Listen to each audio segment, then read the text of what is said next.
Let America be America again. Let it be the dream it used to be. Let it be the pioneer on the plain, seeking a home where he himself is free. America never was America to me. Let America be the dream the dreamers dreamed. Let it be that great strong land of love, where never kings connive, nor tyrants scheme, that any man be crushed by one above.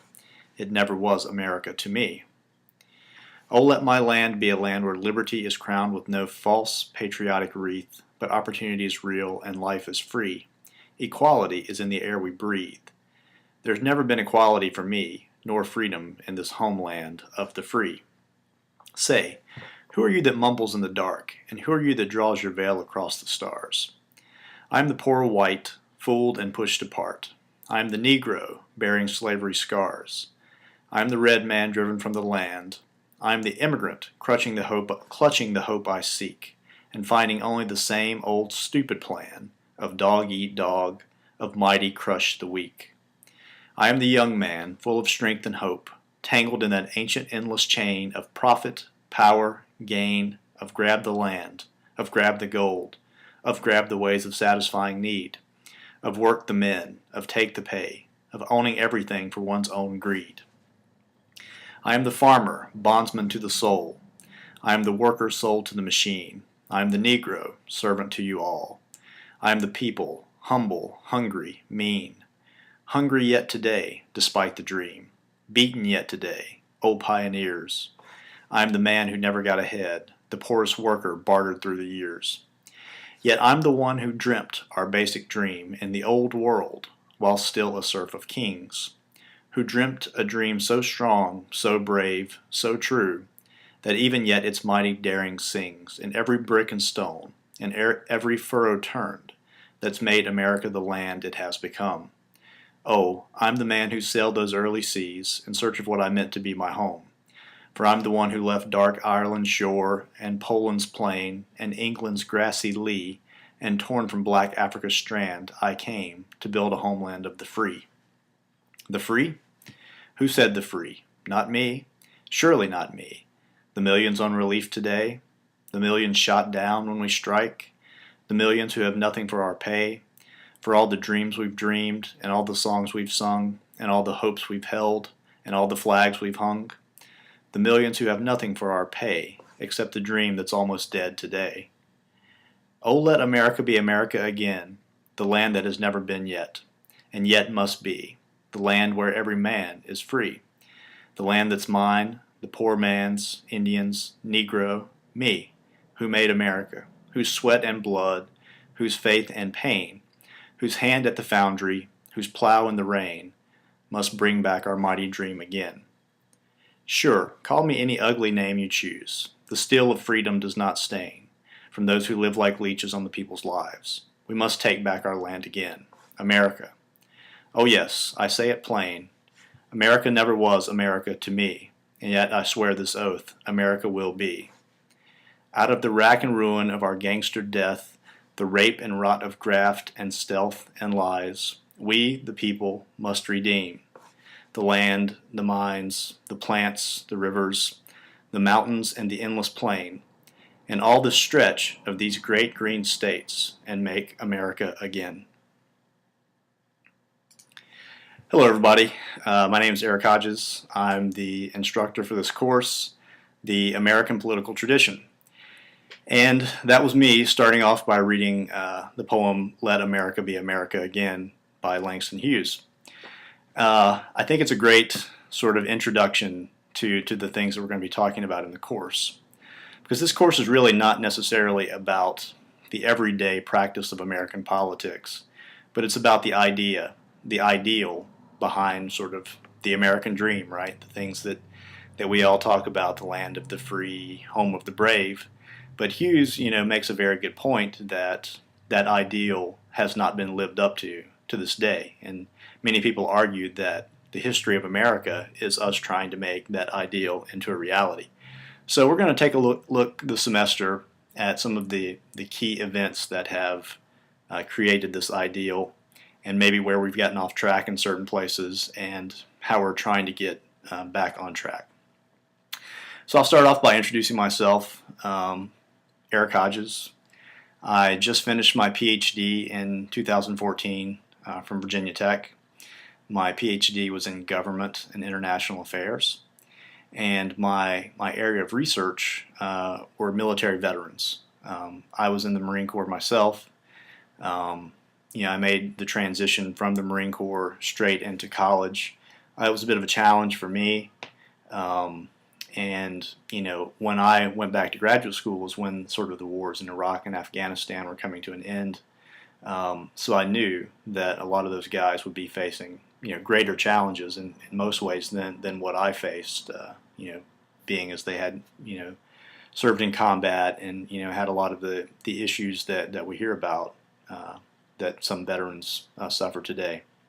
So anyway, I decided to do my research on military veterans. This is my second semester teaching at USF. I taught last year. I teach American government. I also teach in the Introduction to Social Sciences department, ISS, Interdisciplinary Social Sciences. And last semester I did actually teach a class on military veterans, resilience and reintegration. So that's a little bit about me. Let's move into the course a little bit. Actually, I want to hear a little bit from you guys in an assignment I'll introduce towards the end of this video here. Okay, so as I said, the Hughes poem sort of introduces the general theme of the course, the American ideal, right? And we're going to look at sort of seminal events from the beginning of American history, or even pre-American history, really, all the way up to the current day. We're going to look at things like the colonial era, where you had the Puritans and where religion played an extremely strong role in shaping sort of the American ideal. And even though the United States is not as religious today as it was then, religion still plays a very important role, in our government. Our president is still sworn in on the Bible or some other religious document, right? We say, "In God we trust" is on our currency. So clearly, religion still plays an important role in our government. So we're going to look at the Puritans, and then we're going to move sort of into the Revolutionary era. This is where a lot of the things that the truths we hold to be self-evident make themselves apparent in the Constitution and the Declaration of Independence. And we're going to read the Declaration of Independence. We're going to read part of the Constitution.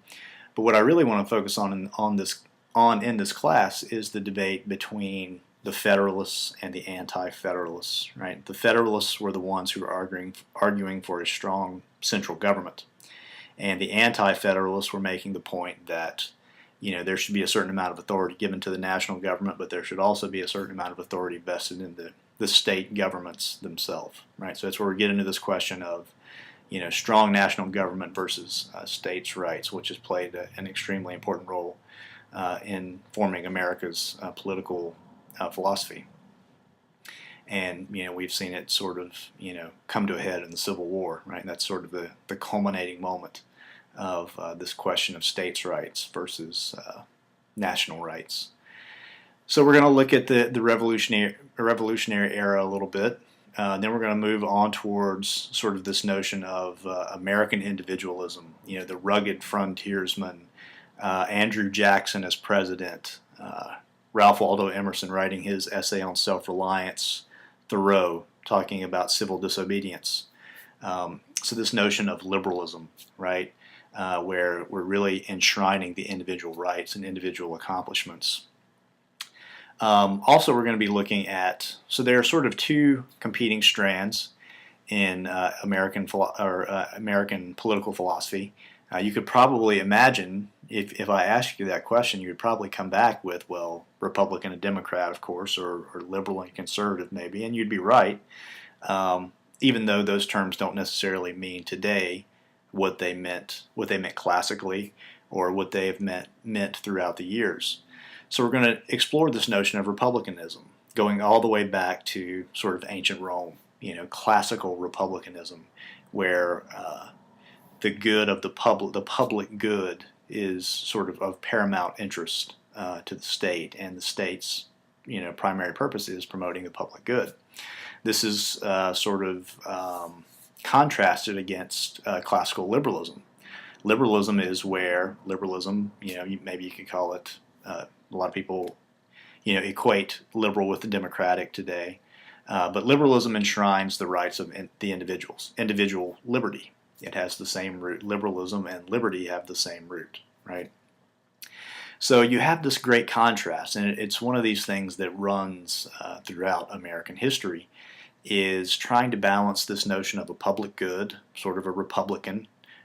The word republic comes from the Latin word, or the Latin phrase, res publica, which means the public thing, right? So it's focused on the public good. And this idea of political liberalism, where the individual rights of the individuals are enshrined. So how do you balance this, trying to make sure the public good is taken care of with these individual liberties, right? Because oftentimes, to make the public good better, you have to perhaps have to curtail some individual liberties, right? So that's the balancing act that American democracy tries to do. So we're going to look at republicanism, we're going to look at liberalism, then we're going to get into sort of the pre-Civil War, antebellum era, right, where the issue of slavery was really coming to a head. And we're going to look at things like, how has, and this goes back to Hughes's poem as well, what role has race played in American politics? How have issues like slavery and women's rights, where did they start? Politically speaking, where are they now, and how did they get from there, to here, essentially? And we're going to be looking at that a lot in the antebellum era, where we're going to be looking at people like John Calhoun, who's defending the legitimacy of slavery. There's another guy named Fitzhugh who wrote a book called Sociology of the South, where he comes out and makes a very strong defense of slavery, just to give you sort of a sense of the mentality that was pretty rampant in the southern states at that point. Then we're going to follow that up, and I devoted this entire week to, it's called Lincoln, right? So we're going to look at Lincoln's political philosophy, and we're going to read some of Lincoln's most important speeches, and sort of this idea of making America great once again, reuniting the country, kind of going back to these old ideas of federalism, but also once again taking another major step, right? I mean, in some ways you can see this course as trying to trace the steps in which the practice in American government has tried to live up to the ideal, right? So when we say we hold these truths to be self-evident, that all men are created equal, well, when that was written, what that meant was that all white males who are pretty legitimate property owners are created equal, right? It didn't mean that, white men who didn't own land, weren't equal. Women certainly were not equal. Slaves, least of all, were equal, right? So we know that that was sort of bogus. But, when Lincoln comes along and makes the Emancipation Proclamation and tries to puts an end to slavery, which, of course, did not make things equal for African Americans, but it was a major step, right? So it's taking a step towards realizing that ideal that was set out, in the Declaration of Independence and in the preamble to the Constitution and in the Bill of Rights. So we're going to look at Lincoln. Then after that, we're going to sort of get into the era of industrialism, American exceptionalism, where, that's when the industrial age really started kicking in. Once again, we go into sort of like it's the beginnings of us becoming a superpower, right, of our economy growing and making all these huge industrial advances, and corruption, right? That was another big thing that marked that particular era. So we're going to look at sort of the philosophy behind what led to sort of this notion of American exceptionalism.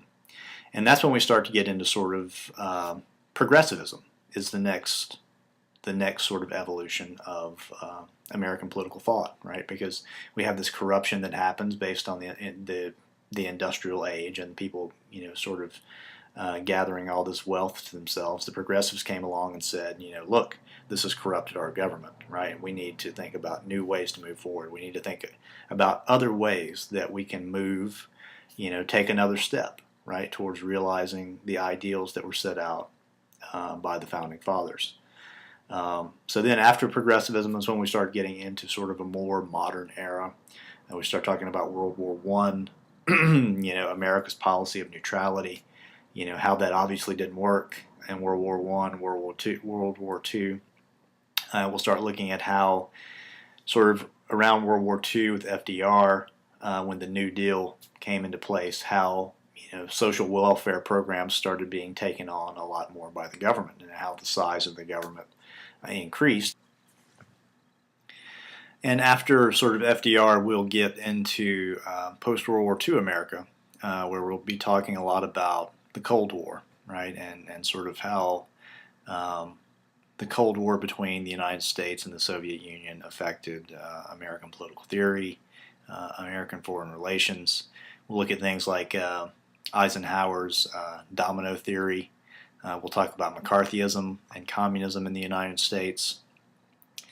And then we'll move on to sort of the Civil Rights era, where we'll be looking at Martin Luther King and the Civil Rights Movement. We'll be talking about sort of the rise of feminism in the 60s and the 70s.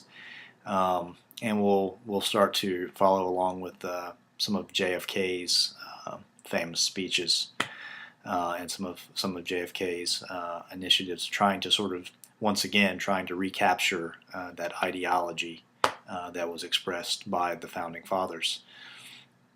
And then lastly, we'll get into sort of modern American political thought.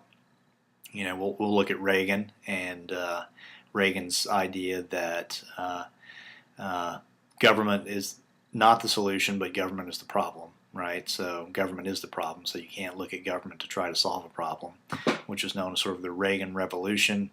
We'll look at Clinton, the Clinton years, and how that was a sort of an era of prosperity, and a slight shift back towards government playing a larger role.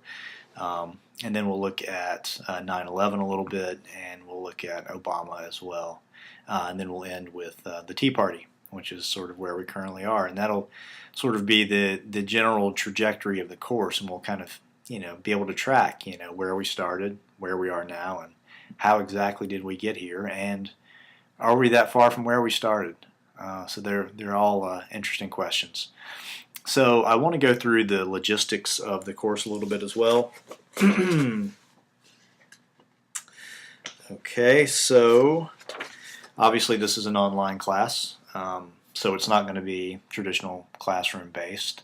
However, with that said, I want it to be as much like a classroom as possible. And our classroom is going to be on our Canvas website, where we're going to have, that's where our discussions are going to take place, that's where we're going to take quizzes, that's where you guys will take your tests, that's where I'll post my videos. So that essentially will be our virtual classroom. And if you guys want to follow along with me as I'm just going through the syllabus right now, you can sort of follow along and try to track what exactly I'm saying. But because I want to keep that sort of classroom feel, your first assignment is going to be to post ideally a video introduction of yourself, just like I'm doing right now. So I'm going to post this intro video under assignments. And what I want you guys to do is I want you to film, maybe a 1-minute video of yourself just talking, about, what year you are, all that, typical stuff. This is your year, this is your major, why are you interested in political theory, what you hope to get out of the course, maybe a little bit about yourself, what makes you you. So yeah, but I want people to be able to put sort of a face to the posts that they're seeing in their different discussion groups and things like that. So I think it helps us not only sort of, it's not just, because in an online class it's really easy to be isolated. It's just you sort of sending out messages into the ether, right? So at least this way it can be a little bit more personalized. So that's how I'm going to try to create that sort of classroom feel. And here's how the class will typically work. Usually, just like today, on a Tuesday, I will post a video, and they'll always be posted under assignments, video 1, video 2, etc. And in the video, I'm going to talk a little bit about what we covered last week, what came up in the discussions from last week, and I'm going to sort of introduce the topics for this coming week. During my reflection on what happened last week, I'll comment on the discussion, some of the major points that came out in the discussion, some things that may have been missed in the discussion, and then I'll just briefly introduce the topics. So that'll happen on Tuesday. On Wednesday, I will post the discussion question for that week. And what I'm going to do is I'm going to break you guys down into small groups of 4 or 5 people, so you can just interact with those particular people in that discussion. If there's some weeks, like this week, there's actually a quiz due. If that's the case, I will post the quiz on Friday.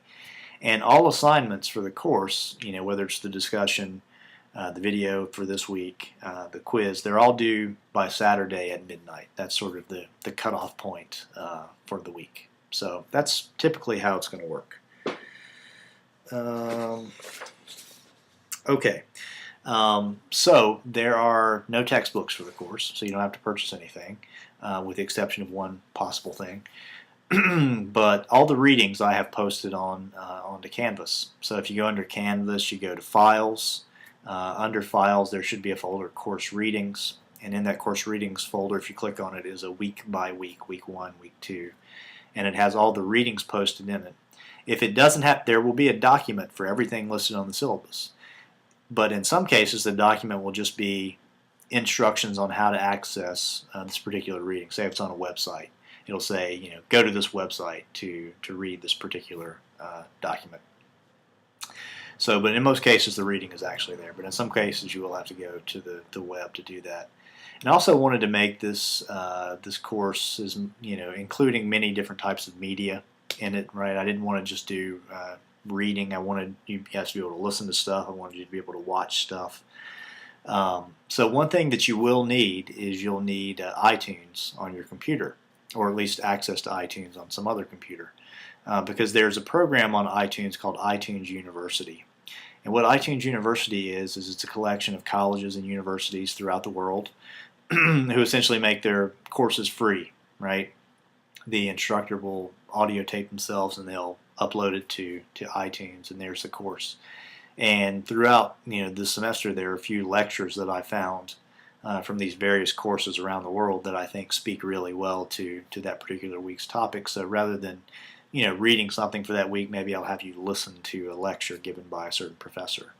There are also videos that I want you to watch, and this is one thing you may have to pay for. In one particular case, I want you to watch the first episode of the John Adams miniseries that was done on HBO.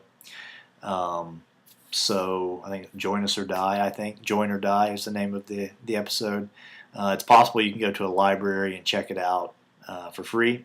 You may have it, but if you don't, then you can actually pay $3. I think it's on YouTube and Amazon. You can pay $3 and watch it. So that may be the one thing that you have to pay for the course. The syllabus is posted in Canvas. You guys obviously need computers for this.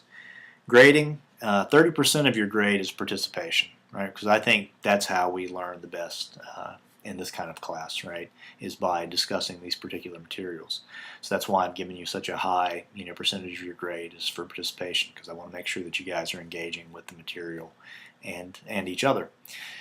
So the way it'll work is that each week you'll get a participation grade from 0 to 10, right? 0 would be if you don't participate at all. 10 would be, so here's what I expect for you to get a perfect participation grade. I want you to have read the material, watched the material, whatever, for that particular week. I want you to respond to my question. I'm going to post a discussion question, every Wednesday, and I want you guys to respond to that in a thoughtful way. Maybe 2 or 3 paragraph response. But that's not enough. What I also want you to do is I want you to read the other people who are in your discussion groups, what they're posting, and I want you to respond to one of them in a thoughtful way. If you do that, you get perfect 10 points for that particular week. Obviously, there are gradations. in that, like for instance, if you just responded to my question but didn't respond to one of your classmates, then you wouldn't get a perfect participation grade. If you do it late, the deadline is Saturday at midnight. I want people to make sure they're doing it sort of at the same time so we can get all sort of participate in a discussion. But if you do it after that, I'll take points off. Also, if you're just, if you respond, but it's obviously that you haven't read the material, then I'll take points off for that as well. But should be pretty easy. Read the material, respond to my question, respond to one of your classmates' questions, and you should get a 10, right? So, if you can't participate for one particular week, let me know. Let me know you're going to be out of town. Something happened. If you got a legitimate reason for it, and then we can work something out to sort of make up that participation grade. And I do want to say, even if you do miss a deadline, like you can't make it by Saturday at midnight or whatever, something happens, go ahead and do it anyway, because I'm still going to give you credit for it. It's a lot better to do it and get partial credit than not to do it at all just because the deadline is passed. So even if you haven't done it, you have the opportunity all the way to the end of the course, really. Obviously, it's going to get your credit's going to get less and less as the semester goes along, but you can still do it and it'd be better than 0 for that week. Okay, so in addition to participation, there are going to be 4 quizzes throughout the semester. Each one counts for 5%.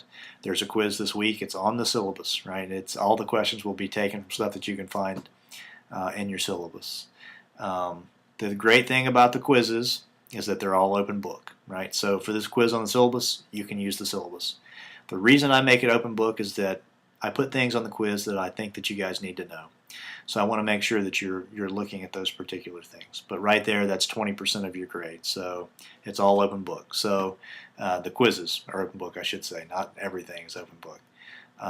But if you're, doing the quizzes, you're participating, that's 50% of your grade right there. There's a midterm exam. It's not open book.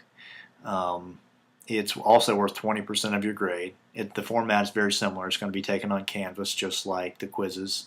It'll be a combination of multiple choice, true, false, but it has short essay questions as well. And short essay, 2 to 3 paragraphs.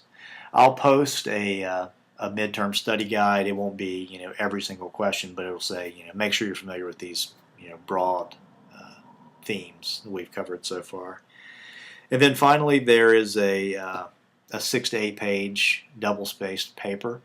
I'm going to let you guys choose the topic because I think it's really important that you choose a topic that you're interested in rather than me just assigning you some topic. So I'll provide more guidelines on that as we go forward. I will post an assignment guideline. I'll post a rubric on how I'm going to grade the papers. And if you want me to read drafts, I'm happy to do that. I know that's a long way from now, but it's never too late to start thinking about, or too early, rather, to start thinking about that kind of stuff. I also wanted to say that, just because this is an online class doesn't mean that I'm not available to meet with you guys in person, right? I have office hours Wednesday from 2 to 5, so you can come anytime during that time. You can send me an email.